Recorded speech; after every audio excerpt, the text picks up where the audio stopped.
Okay, second video using the delay line transducer here.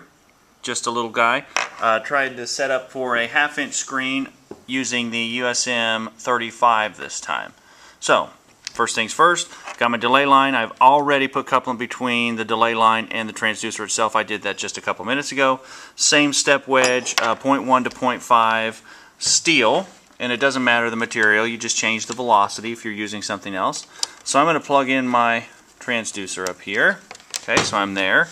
Back, I'm going to take my delay and move that back to 0 here just to see if I can see something that happens. There we go, we're on 0. So I see my initial pulse, that's no problem. I'm going to roll my delay out. Whoops, there it went too fast. Just to see what this signal is, and I'm hoping it should be the end of the delay line, which it is. That's a good thing. So that's going to become my initial pulse, but I'm not going to do that yet because I want to do everything else first. So I want to see if I can do this. There we go. Then get it all into one frame. First things first, I'm going to change my range to 0.5. There it is.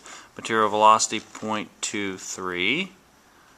But in this case, you got to go to a 232 or 230 either way.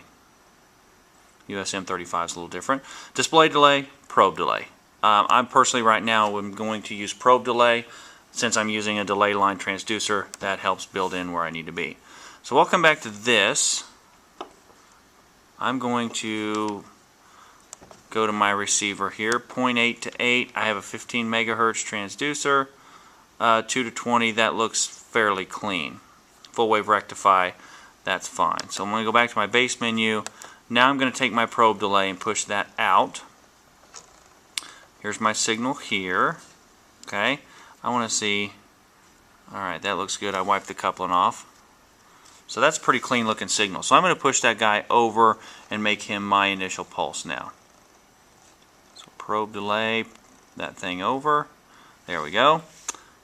I've still got my gate. That brings my 0.5 signal in pretty quickly, right there at 100%. Just for kicks and grins, let's see where it lands. 0.8, okay, or sorry, 80%, 60%, 40%, pretty close, and 20, 40, 60, 80, 100. I'm going to roll that signal out just a little bit to see if I can clean it up and make it that much prettier. 20. There's 40 and 80. Get a little more coupling. 40 and 80, that can be changed with probe delay. It looks like I'm just a little off all the way back. So here's my signal, a little more coupling. There we go. Give it a little bit more gain so I can clean it up a little bit. I'm going to go back down here to my probe delay and push that over just a little bit. There we go. Right on 80%, right on 60%, right on 40 and 80.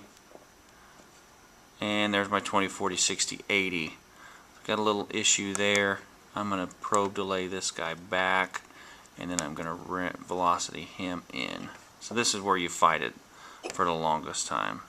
Right on 60, right on 80, and there we are. Basically right on 100, just barely past. So I'm going to go to my A gate.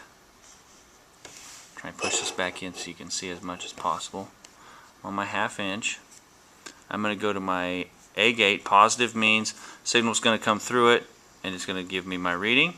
Okay, so here's my start. Push this out here like this, and I'm reading about 0.511, but you also have to realize that that signal's out past my gate just a little bit. So I want to stretch this thing way out. So I'm going to bring it all the way in just like this. Okay, 0.400, that's good. There it is again, 0.300,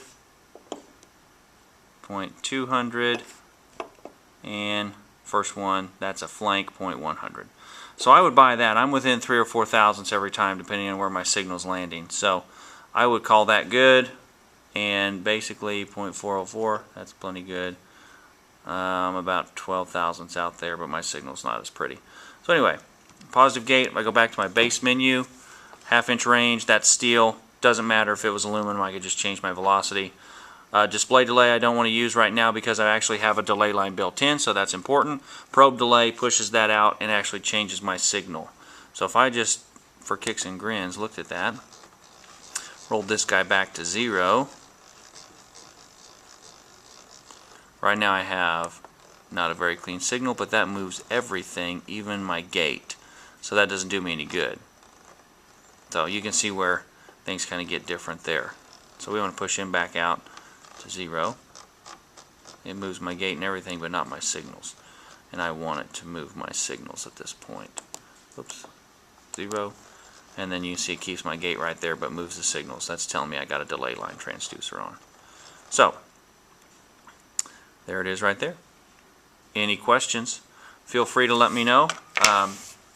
I personally think both scopes work about the same. Buttons are a little bit different, but you still get the same information, the Epic XT or the USM 35. So if you have questions there, no big deal. The beautiful thing about YouTube is you got a stop and back up button if you're trying to calculate or calibrate all the stuff along with me. Anyway, any questions, let me know, and I will be glad to help you out. Thanks much.